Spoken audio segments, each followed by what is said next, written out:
Hello everyone, how are you doing? This is MD Tech here with another quick tutorial. In today's tutorial, I'm going to show you guys how to show the battery percentage on your Samsung Galaxy smartphone. So this should hopefully be a pretty straightforward process here, guys. And without further ado, let's go ahead and jump right into it. All you have to do is scroll up on your home screen and then select the setting gear button. And then you want to go down and select the battery button.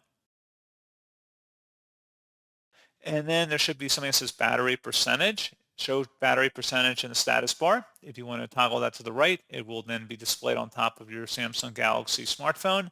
If you want to disable it, just click inside the oval again until it's grayed out, and then it will not display up at the top. So pretty straightforward process, guys. And as always, thank you for watching. I do hope that I was able to help you out, and I do look forward to catching you all in the next tutorial. Goodbye.